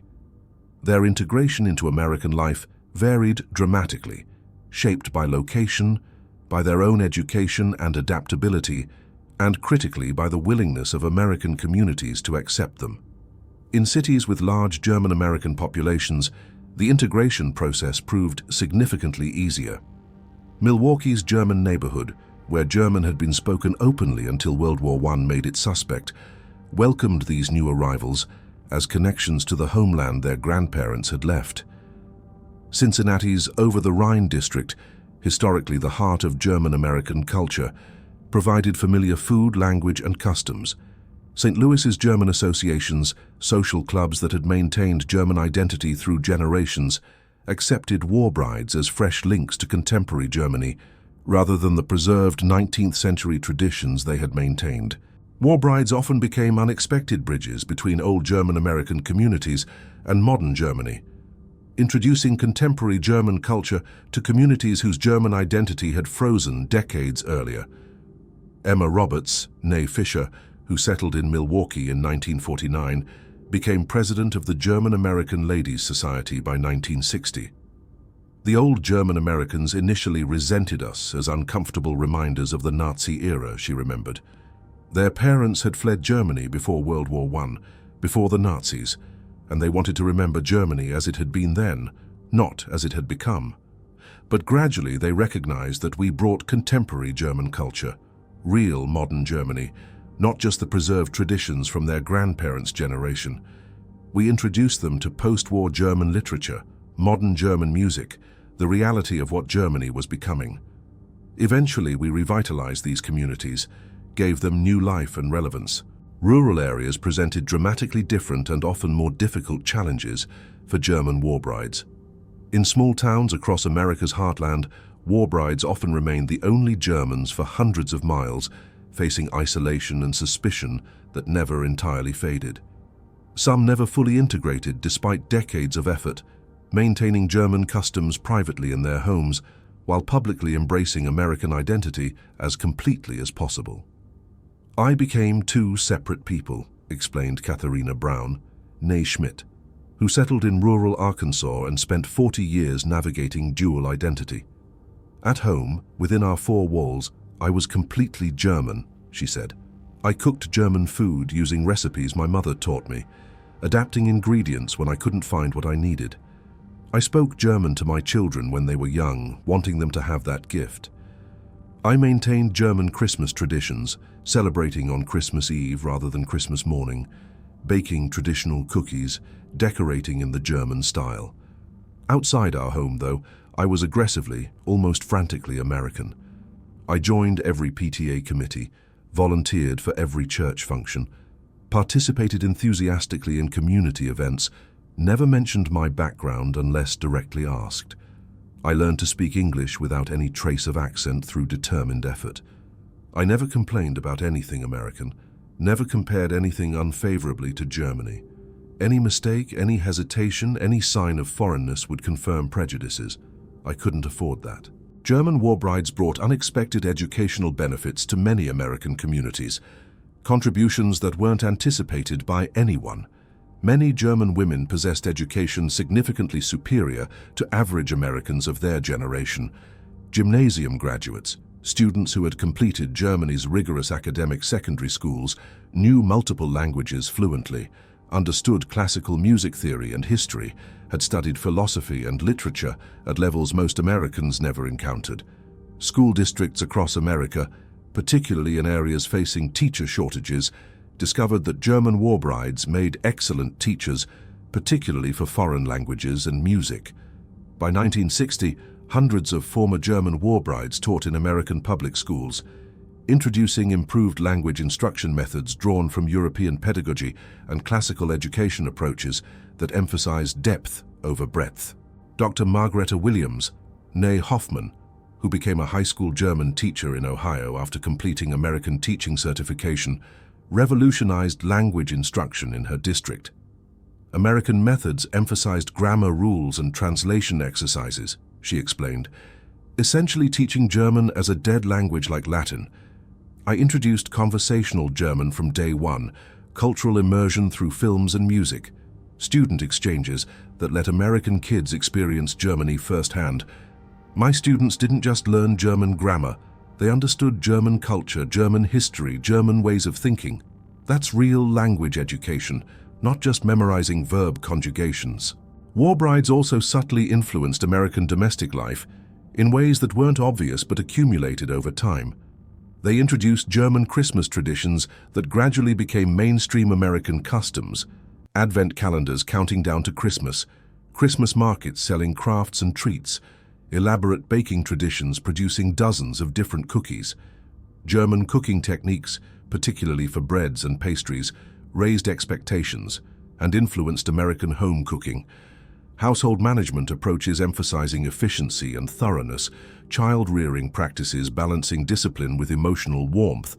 These German influences subtly shaped American suburban culture as it emerged in the 1950s. We didn't realize our influence until years later. Looking back, reflected Ingrid Thomas, née Bauer. Our American neighbors gradually started making real coffee instead of instant, appreciating the difference in quality. They started baking bread from scratch rather than buying Wonder Bread, discovering satisfaction in traditional skills. They maintained serious vegetable gardens rather than just lawns. We brought old world skills and values to convenience-obsessed post-war America, and some of it took root. The psychological transformation of German women who married Americans reveals remarkable human resilience under extraordinary circumstances. These women navigated multiple traumas simultaneously, each one potentially devastating. They survived war and bombardment, lived through the terror of air raids and the destruction of their cities. They endured occupation and poverty, the grinding daily struggle for survival. They left homeland and family, often permanently severing connections to everyone they had known. They adapted to completely foreign culture, learning new language, new customs, new expectations, and they overcame prejudice and discrimination, fighting daily for acceptance and respect. Psychiatric studies from the 1950s, early attempts to understand these experiences, documented high rates of depression and anxiety among war brides, unsurprising given their circumstances, but also remarkable adaptation over time. Dr. William Henderson's comprehensive 1955 study, examining 500 German war brides, found that 60% reported complete satisfaction with their American lives after 5 years, compared to just 40% after 1 year, suggesting that despite initial struggles, most ultimately successfully adapted. The journey from defeated enemy to American citizen required complete psychological reconstruction, essentially creating new identities while preserving core selves. Dr. Henderson wrote in his analysis that these women reinvented themselves in profound ways, discarding German national identity while carefully preserving German cultural identity, a complex balancing act requiring extraordinary psychological flexibility and strength. They had to become American without entirely ceasing to be German, to raise American children while passing on German heritage, to love their new country while remembering their homeland. Many war brides never discussed their experiences in detail, even with their own children, maintaining silence about their German past for decades. The silence stemmed from multiple sources, all of them understandable: shame about Germany's wartime actions, the overwhelming guilt of association with Nazi crimes, fear of American prejudice, worry that revealing too much German identity would bring rejection, and desire to protect children from difficult history, to let them grow up simply American without the burden of complicated heritage. Barbara Miller, daughter of a German war bride who grew up believing her mother was simply American, discovered her mother's true history only after her mother's death in 1995. "I found letters written in German, hidden in a shoebox in her closet," she recalled. Photographs of bombed cities, buildings reduced to rubble, a diary describing hunger and fear and desperation. "My mother never spoke German at home that I remember, never mentioned having a family in Germany, never explained the deep sadness I sometimes saw in her eyes when she heard German music on the radio or saw Germany mentioned on television news. She completely erased her past, tried to erase herself, and become entirely American. Only after her death did I understand what she had survived, what she had sacrificed, who she had been before she became my mother. The loss of that knowledge, of her story, is something I'll always regret. I wish she had trusted me with her truth." German war brides became inadvertent but effective cultural ambassadors during the Cold War years, humanizing Germany for Americans who might otherwise view all Germans through the lens of Nazi stereotypes. As tensions with the Soviet Union intensified and West Germany became a crucial American ally, these women living in American communities helped reshape American attitudes. Their children, the second generation carrying both German and American heritage, often became bridges between cultures in powerful ways. Many pursued German studies in university, drawn to understand their maternal heritage. They became translators for government and business. They worked in international business, leveraging bicultural understanding. Military records show that children of German war brides enlisted in American military service at significantly higher rates than average Americans, often specifically requesting assignments in Germany to connect with their heritage. Lieutenant Colonel James Mueller, whose mother immigrated in 1948, served as liaison officer in Germany from 1975 to 1980, the Cold War's height. My mother's stories, her descriptions of German culture and mentality, prepared me for Germany better than any military briefing possibly could, he explained. I understood German thinking, spoke fluent German from childhood, knew the culture intimately. War bride children like me became valuable assets during the Cold War, bridges between allies who needed to understand each other, but came from such different histories. The influence extended well beyond military service into civilian life. War bride children often pursued international careers in diplomacy, working for the State Department and representing American interests in Europe. In translation and interpretation, providing crucial communication services. In international business, as corporations discovered that these bicultural individuals possessed unique advantages in German operations. We were natural internationalists, explained Professor Maria Anderson, whose mother immigrated in 1948 and raised her bilingually. We grew up literally translating between cultures, explaining America to German relatives during visits, and explaining Germany to American friends and neighbors. This prepared us perfectly for globalized careers before globalization even became a widely used concept. We were living proof that cultural boundaries could be transcended, that identity didn't have to be singular or exclusive. The 1980s witnessed a remarkable phenomenon that nobody had quite anticipated. War brides returning to Germany after decades of absence, traveling back to homeland they had left as young women, cheaper air travel, dramatically improved international relations with West Germany, now a firm American ally, and retirement leisure that gave them time finally made journeys impossible during earlier years. These reunions proved intensely bittersweet, emotionally complex in ways that surprised even the women themselves. War brides discovered families divided by the Iron Curtain, siblings and relatives trapped in East Germany that might as well have been another planet. They found hometowns unrecognizably rebuilt, the rubble cleared and replaced by modern construction that erased all traces of the places they remembered, and they encountered relatives who had mythologized or resented their American lives, who had imagined them living in luxury, while those who stayed behind struggled through reconstruction. Some found acceptance and genuine reconciliation, families who welcomed them warmly despite decades of separation. Others encountered lingering resentment that shocked them. Hannah Laura Davis, née Schmidt, returned to Hamburg in 1985 after 38 years of absence.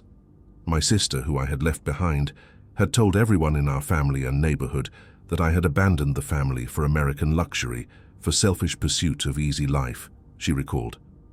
The truth that I had sent money consistently for 20 years, helping them survive and rebuild, that my husband worked in a factory, not an office, that we had struggled financially for years in America, that truth didn't match their narrative of the deserter who escaped.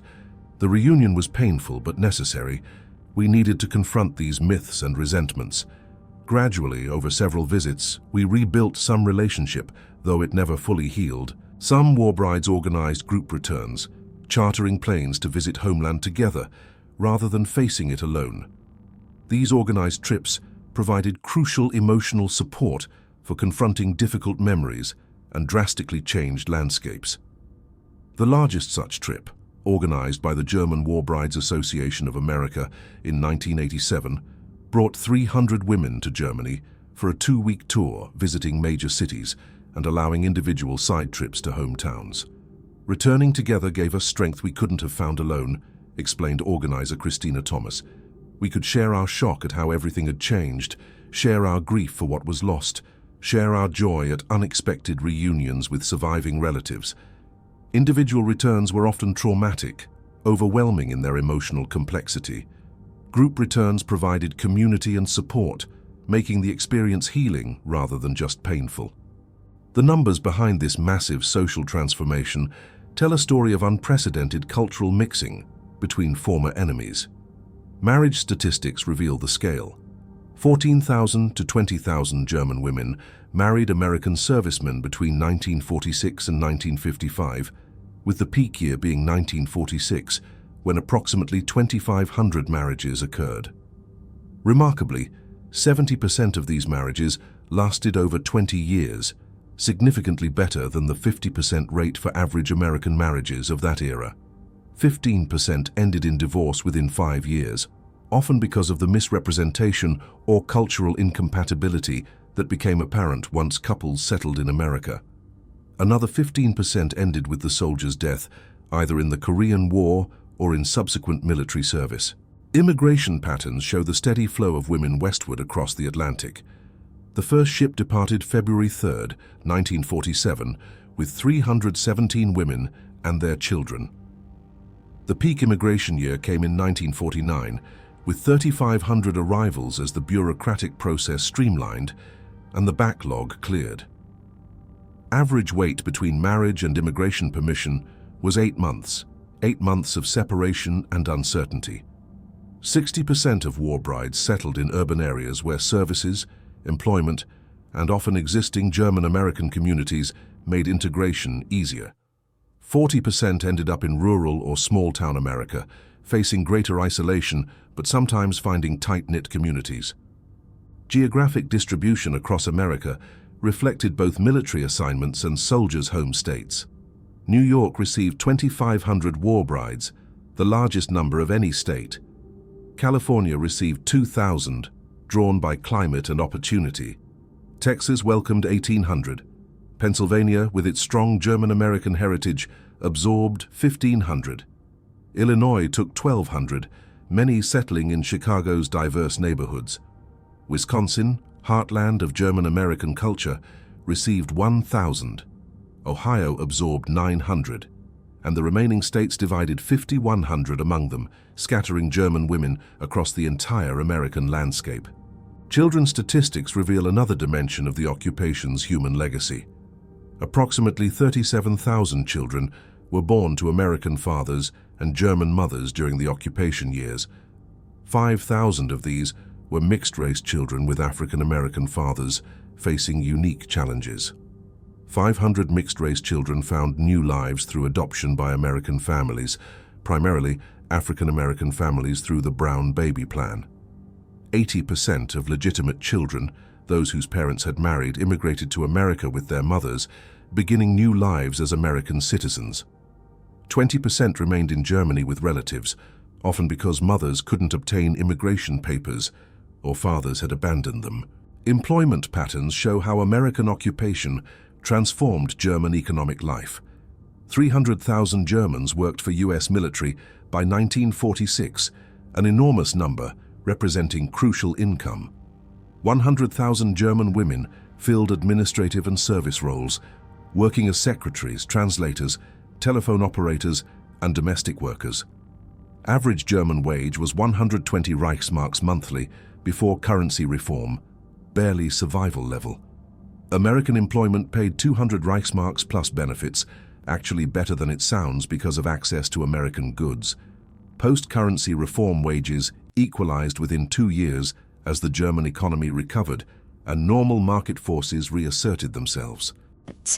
The relationship between German women and American Gs in post-war Germany created lasting transformations in both societies that continue echoing through generations.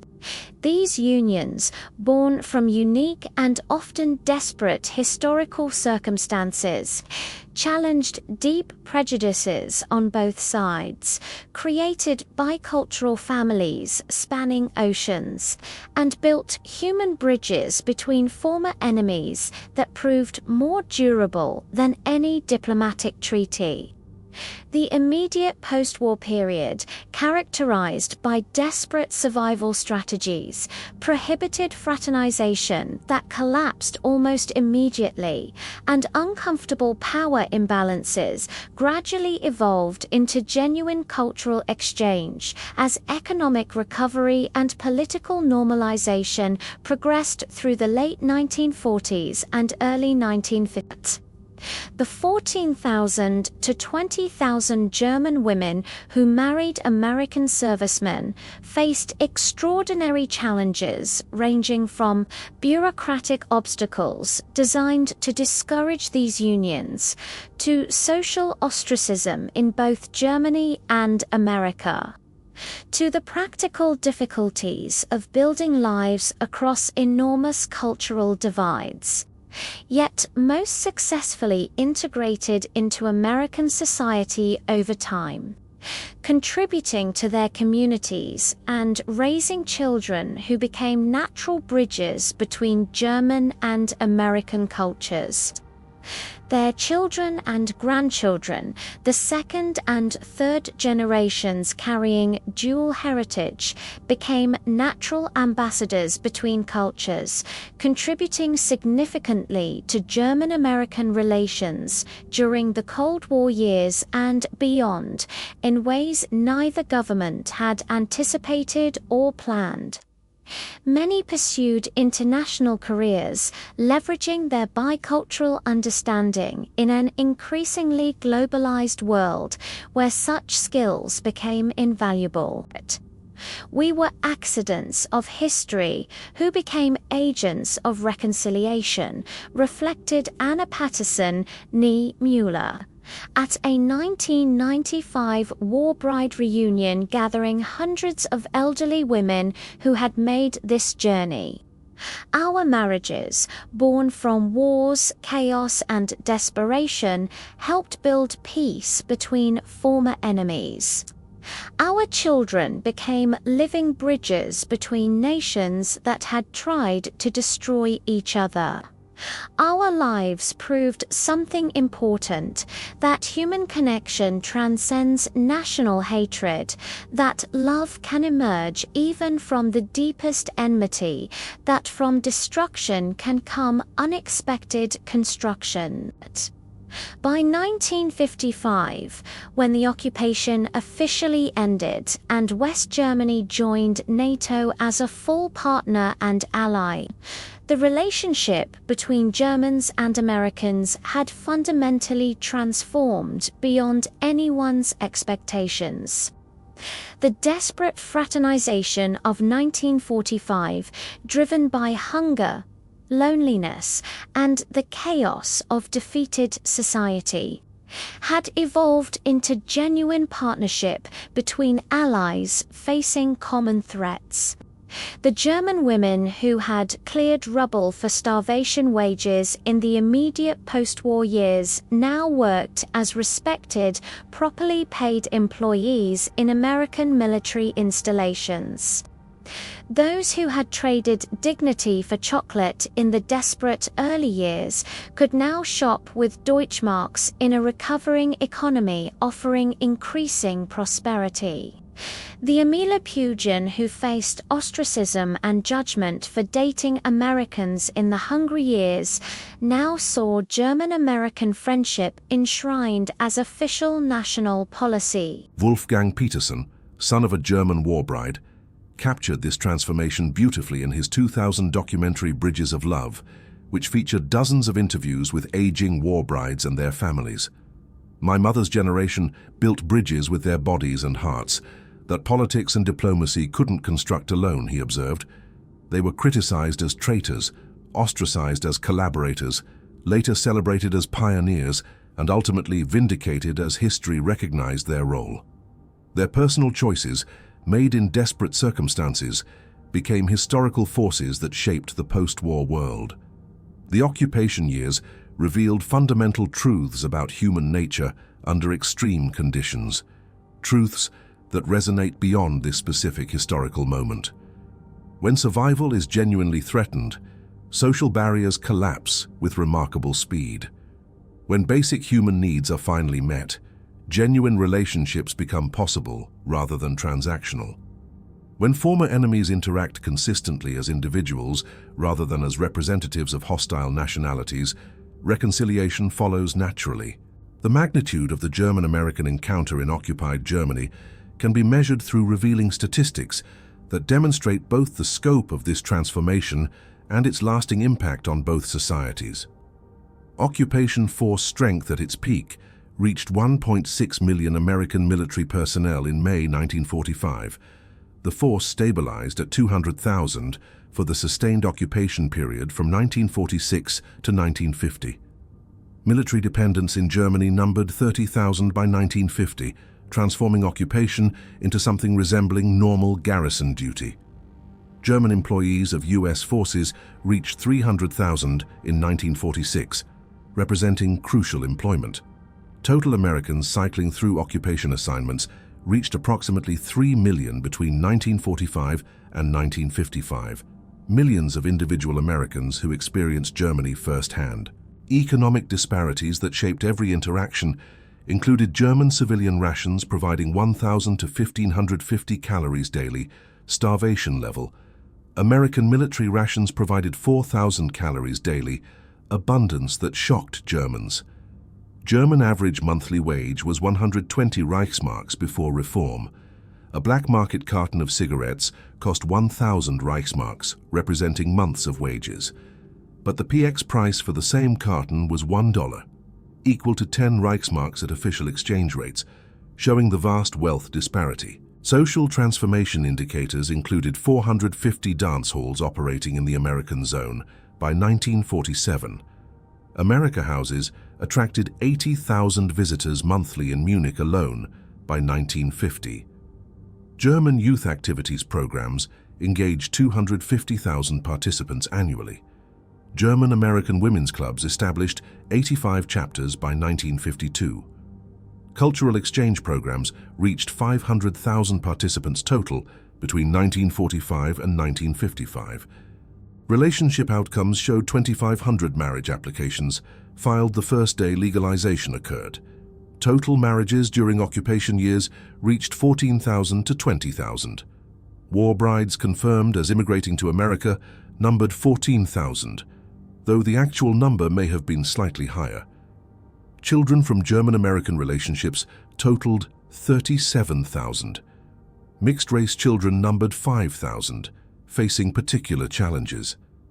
Successful adoptions to America rescued 500 children from discrimination.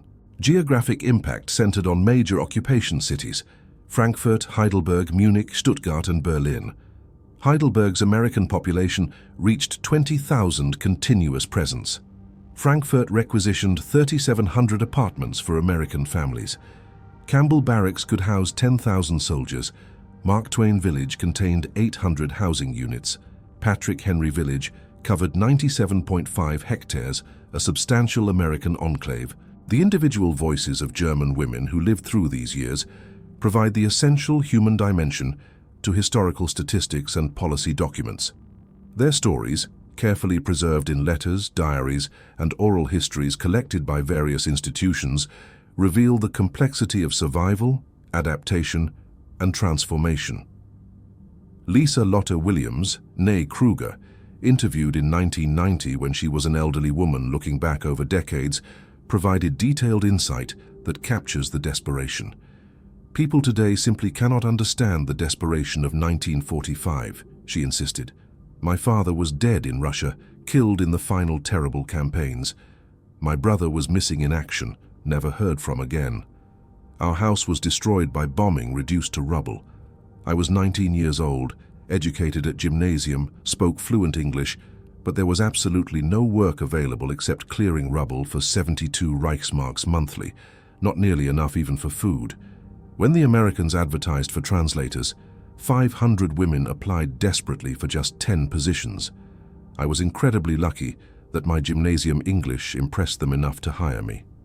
Suddenly I earned 200 Reichsmarks plus access to the American canteen where I could buy food. The other German women called me Ami Hure, American whore, even though I only translated documents and correspondence, never did anything sexual. But the label stuck regardless. She continued, I met Bill at work where he was a supply sergeant. He was kind, genuinely respectful, completely different from the Nazi propaganda stereotypes about brutal Americans. We dated secretly for 6 months because fraternization was still banned and we could both be punished. When we could finally marry legally in 1947, my mother completely disowned me, told me I had betrayed Germany and our family. She never met her grandchildren, dying in 1968 without ever reconciling. In America, I faced different prejudice, different judgment. Bill's family in Iowa had lost their youngest son on D-Day in Normandy. His mother asked me directly if my family were Nazis, if I had supported Hitler. When I explained carefully that my father had died fighting a war he didn't believe in, that my family had quietly opposed the regime as much as possible without being arrested, she cried and embraced me. That moment, that acceptance, I became truly American. My children grew up genuinely bilingual and bicultural, comfortable in both worlds. My daughter became a translator for the State Department, following my footsteps. My son became an army officer who served multiple tours in Germany. They built bridges I could only dream of building. That's our legacy, really, from rubble women to bridge builders in just one generation. Military authorities struggled continuously to manage the rapidly evolving situation between American forces and German civilians, finding their carefully planned policies collapsing against human nature and practical necessities. Initial policies based on punishment and rigid separation collapsed almost immediately against the reality of occupation. General Lucius Clay, military governor of the American zone and the man actually running occupied Germany, privately acknowledged the complete futility of non-fraternization policies in his personal papers discovered later. Young men and young women will find each other regardless of regulations or threats of punishment, he wrote with weary pragmatism. This is simply human nature, unchanged by war or occupation. Our only real choice is to channel these inevitable interactions constructively through supervised venues and clear rules, or face complete chaos with underground relationships we cannot monitor or control. The establishment of official venues like service clubs, America houses and GYA centers represented pragmatic acceptance of inevitable social interaction rather than ideological commitment to German-American friendship. These controlled environments provided significantly safer alternatives to underground dance halls and black market encounters where exploitation and violence were common. Military police reports from 1946 reveal clearly the scope of the challenge facing authorities. Enforcement of non-fraternization is essentially impossible without completely destroying troop morale, one report stated bluntly. Soldiers with excellent combat records, men who fought bravely and honorably, face court-martial for simply speaking to German civilians. Meanwhile, black market fraternization flourishes completely beyond our control in ways we cannot stop. The shift from outright prohibition to careful regulation proved far more successful in practice. Venereal disease rates, which had exploded to 250 cases per 1,000 soldiers in late 1945, when fraternization was underground and uncontrolled, dropped dramatically to 50 per 1,000 by 1948 after establishment of supervised social venues, medical education programs, and regular health inspections. The June 1948 currency reform didn't just stabilize the German economy through technical monetary policy. It revolutionized social relationships between Americans and Germans by removing the desperate economic imbalance. Overnight, the fundamental power dynamic shifted from occupier-occupied to something approaching equality between partners. Margot Henderson, née Brown, described the immediate, almost magical change. Saturday, June 19th, I was seriously considering becoming an officer's mistress purely for family survival, selling myself essentially because I saw no alternative, she recalled. Monday, June 21st, just 2 days later, I had a real job at real wages that could actually support me. The crushing desperation that made everything feel impossible simply disappeared overnight. Suddenly, we could choose relationships for love and genuine attraction, not just for food and survival. American soldiers also noticed and commented on the transformation, though from their perspective. Sergeant Paul Anderson wrote home to his family in July 1948 about what he observed. The German girls changed overnight, became different people essentially, he noted. Before currency reform, they would date literally anyone with access to American goods, desperate enough that rank and personality didn't matter. Now they're selective and discerning. A private with no prospects and nothing interesting to offer gets politely ignored. They want sincere relationships built on genuine compatibility, not just meal tickets to survival. The economic recovery following currency reform enabled normal courtship patterns impossible during the desperate early years. Restaurants reopened across German cities, accepting Deutsche Marks rather than cigarettes as payment, providing proper venues for dates. Cinemas began showing both German and American films to mixed audiences. Dance halls operated commercially rather than through military subsidies, becoming genuine social venues. Dating became possible and normal rather than purely transactional. This normalization produced measurably stronger marriages, according to every metric researchers examined. Pre-currency reform marriages showed 30% divorce rates within 5 years, suggesting many were built on shaky foundations. Post-reform marriages showed only 15% divorce rates within 5 years, suggesting economic stability enabled much better partner selection based on genuine compatibility. The 37,000 children born to German mothers and American fathers faced unique challenges that varied dramatically based on circumstances. Those whose parents married and who gained American citizenship often immigrated successfully, beginning new lives. Those whose fathers abandoned them, sadly the majority, remained in Germany as social outcasts bearing visible evidence of the occupation. Klaus Thompson, born in 1947 to a German mother and American father who disappeared before his birth, described his painful experience decades later. "My mother told neighbors that my father died in the war, trying to protect me and herself, but my physical features were clearly American, marking me as Ami bastard," he said. "Kids called me that constantly as a cruel taunt. Teachers consistently ignored bullying, seeming to believe I deserved it. No apprenticeship program would accept me because of the stigma. Only when I finally immigrated to America in 1968 to find my father, which I eventually did I escape that crushing stigma." Mixed-race children faced particularly severe and distinctive hardships. German society in the 1940s and 50s, still heavily influenced by Nazi racial ideology despite denazification efforts, had absolutely no framework for accepting black Germans. Mothers faced enormous pressure to institutionalize these children in orphanages or place them for adoption abroad, removing them from German society. Toxie, a 1952 German film about a mixed-race occupation child, brought national attention to their plight, but also unfortunately reinforced harmful stereotypes. The film's portrayal of the child as a problem requiring solution rather than a citizen deserving acceptance and belonging reflected prevailing attitudes. Yet some mixed-race occupation children succeeded spectacularly despite overwhelming obstacles. Hans-Jürgen Massaquoi, though his father was Liberian rather than American, so his situation predated the occupation, became a successful journalist and author, writing extensively and powerfully about growing up black in Nazi and post-war Germany, providing crucial voice to similar experiences.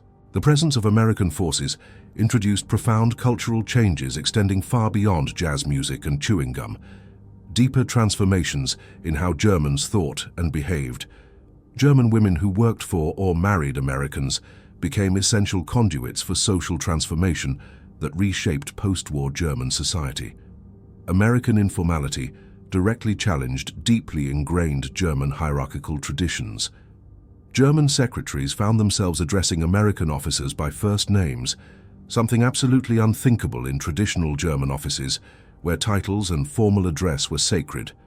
American soldiers played casually with German children, treating them as equals rather than subordinates requiring formal distance. These daily interactions modeled democratic social relationships that gradually influenced German society. Americans taught us that we could question authority, that disagreement wasn't treason, recalled Brigitte Coleman, née Fischer. My American boss actually asked my opinion about office procedures, genuinely wanted to know what I thought. No German superior had ever valued my thoughts or suggestions. This was genuinely revolutionary, this idea that ordinary people's opinions mattered in decision-making. American consumer culture also profoundly transformed German expectations and aspirations. PX displays showed abundance beyond German imagination. American magazines, circulating from military families to German employees, depicted suburban homes with modern appliances Germans had never seen, automobiles in every driveway, leisure activities that seemed like impossible luxuries. These images inspired German reconstruction efforts and shaped what Germans aspired to create. The economic miracle of the 1950s, the Wirtschaftswunder, wasn't just about industrial production and export growth. It was fundamentally about reimagining possibility and potential. German women who had witnessed American lifestyles firsthand demanded similar comfort and convenience, driving consumer demand that fueled recovery and modernization.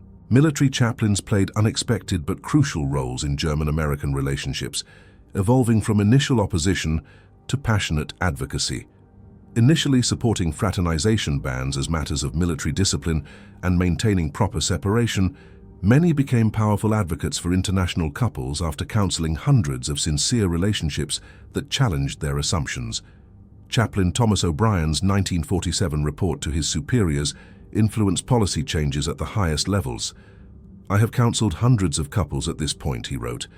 "These are absolutely not conquests or conveniences or exploitation. These are genuine loves worth defending. German women risk ostracism from their communities. American soldiers risk court-martial and career destruction, yet they persist in their relationships despite these costs. This suggests divine blessing rather than base impulse. This deserves our support, not our opposition." Churches became neutral meeting grounds where national boundaries softened. Military chapel services opened to Germans from 1946 attracted young Germans curious about American Protestantism and eager for connection. German churches hosting American religious services discovered GIs contributing generously to reconstruction funds, helping rebuild what war had destroyed. Interfaith relationships created additional complications requiring pastoral care. Catholic-Protestant marriages required special dispensations from church authorities. Jewish soldiers dating German women faced particularly intense scrutiny given recent history and the Holocaust's shadow.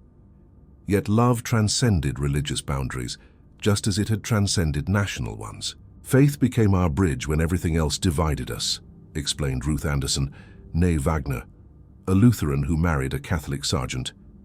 "We couldn't agree on theology or church doctrine, argued about transubstantiation and salvation, but we agreed completely on fundamental values: family, service to others, compassion for suffering, commitment to building rather than destroying.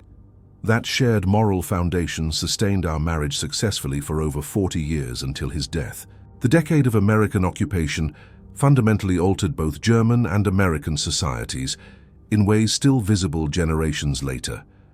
The 14,000 to 20,000 German women who married American servicemen created permanent living links between former enemies. Their 37,000 children became literally walking bridges between cultures, embodying reconciliation. Beyond individual relationships and families, the occupation profoundly transformed German society as a whole. Extensive exposure to American democracy, consumer culture, and social informality significantly influenced the Federal Republic's development as it emerged from occupation.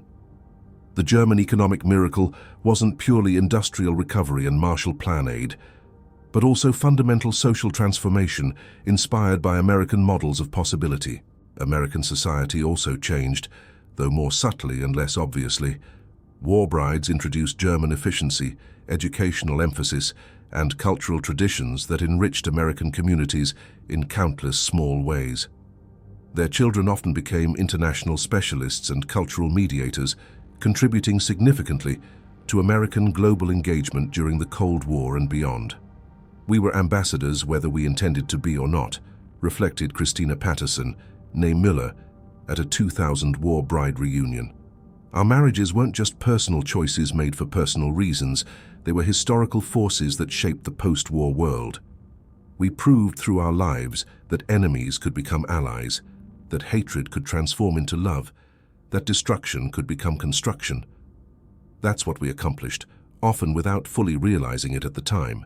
Historians increasingly recognize the German-American relationships of 1945 to 1955 as crucial to the remarkably successful occupation and subsequent strong alliance. Unlike harsh punitive occupations that bred lasting resentment and resistance, American pragmatism about fraternization, however reluctant initially, enabled genuine reconciliation at the human level. Dr. Maria Hearn, a leading scholar of occupation relationships and their long-term impacts, concludes that the marriages of German women and American soldiers accomplished what diplomatic treaties alone couldn't achieve: genuine human reconciliation between former enemies who had fought the bloodiest war in history. These relationships, initially driven by desperation and loneliness and basic survival needs, evolved into genuine partnerships that modeled the democratic alliance both governments were trying to build through official policy. The contrast with Soviet occupation proves instructive and revealing. While Soviet forces also formed relationships with German women, often through rape and coercion initially, official prohibition and complete lack of marriage possibilities prevented lasting bonds from forming.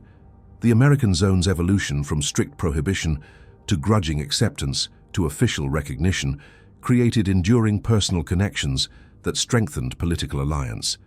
Critics legitimately note the relationship's problematic aspects that cannot be ignored: severe power imbalances between occupier and occupied, economic coercion where women had few alternatives, thousands of abandoned children bearing the occupation's human cost. Yet most scholars ultimately acknowledge that permitting and eventually facilitating legitimate relationships proved more humane and politically successful than maintaining impossible prohibitions that would have driven everything underground. In 1995, the 50th anniversary of occupation's end, surviving war brides held their largest reunion ever in Washington, D.C., gathering to share experiences many had hidden for decades. Over 500 women, now grandmothers and great-grandmothers, gathered to finally tell their stories openly. Keynote speaker Ingrid Morrison, née Becker, whose journal entry opened this entire story back in March 1945, reflected powerfully on their collective journey across half a century. "We were young women standing at history's crossroads," she told the assembled crowd. "We were defeated, but not broken by war. Desperate, but not degraded by circumstances. We chose love over hate, hope over despair, future over past. They called us opportunists seeking easy lives. They called us traitors betraying our homeland. They called us whores selling ourselves. We were none of these ugly things. We were survivors who became builders. Our marriages built bridges across chasms. Our children became genuine citizens of the world. Our lives proved that enemies need not remain enemies forever. To our daughters and granddaughters," she continued, "we gave you dual heritage not as burden to bear, but as blessing to cherish. You carry both German and American traditions in your hearts. You understand that true patriotism doesn't require hatred of others. You know from lived experience that love transcends borders, that human connection transcends national identity. To historians who will write about us," she said, "don't romanticize our stories into fairy tales. We suffered real discrimination, abandonment, and crushing isolation. Many of our sisters fell to prostitution, to suicide, to madness. We survivors carry their memories alongside our own successes. To those who judge us from comfortable distance," she challenged, "walk in our shoes first. Face starvation, face bombardment, face occupation. Choose between collaboration and starvation, between survival and pride. Then judge whether trading companionship for chocolate was sin or survival. We transformed ourselves," she concluded, From rebel women to American citizens, from enemies to allies, from desperate girls to determined women who built lives from nothing. Our legacy isn't just successful marriages, though we're proud of those. Our legacy is proving the possibility that from war's complete destruction can emerge peace's patient construction. That's what we proved through our lives. The auditorium erupted in sustained standing ovation. American husbands, now elderly men remembering their youth, bicultural children and grandchildren, German women who had traveled across oceans, all united in recognition of extraordinary, ordinary women who had bridged the unbridgeable. The story of German women and American GIs in post-war Germany ultimately transcends narrow national narratives and reveals something fundamental about humanity's capacity for connection despite official prohibition, for love despite recent hatred, for building meaningful lives despite surrounding destruction. These women, whether they married Americans and immigrated or simply worked alongside them during occupation years, participated in one of history's most successful military occupations. Their relationships, ranging from desperate survival strategies to genuine romances built on mutual respect, humanized former enemies and enabled reconciliation that official diplomacy alone could never achieve.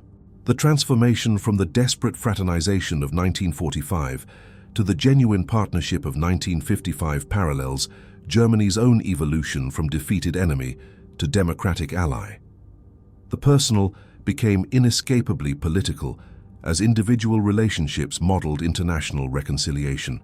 Today, descendants of these unions serve in militaries on both sides, in diplomatic corps representing their nations, in international organizations working for global cooperation. They carry dual heritage that enables deep understanding across cultures. They embody the proof that from war's destruction can emerge unexpected construction. The German women who encountered American GIs in spring 1945 couldn't possibly imagine they were beginning a transformation that would reshape both societies across decades. They thought only of immediate survival, of finding food for today, of avoiding violence, of protecting family. Yet their individual choices, millions of small decisions made under impossible circumstances, accumulated into genuine historical force. In the end, that remains history's most important lesson. Great transformations begin with individual decisions. A hungry woman accepting chocolate from a lonely soldier, a military policeman choosing to ignore fraternization violations, a chaplain blessing a forbidden marriage. These small mercies, multiplied across millions of interactions, accumulated into massive change. The rubble women of 1945 became the bridge builders of 1955. Their journey from desperation to dignity, from survival to citizenship, from enemy to family, remains one of the 20th century's most remarkable transformations. They prove that even in history's darkest moments, human connection endures, adapts, and ultimately transcends the barriers that temporarily divide us. Their legacy lives not primarily in statistics, but in families spanning continents, in children who speak multiple languages naturally, in grandchildren who see no contradiction in being simultaneously German and American. They proved through lived experience that love, however complicated its origins in desperate circumstances, can ultimately conquer even the deepest hatreds born of total war. The fountain pen that recorded Ingrid Becker's first impression of Americans offering chocolate to German children in March 1945 would later write letters to Iowa describing her new American life in detail.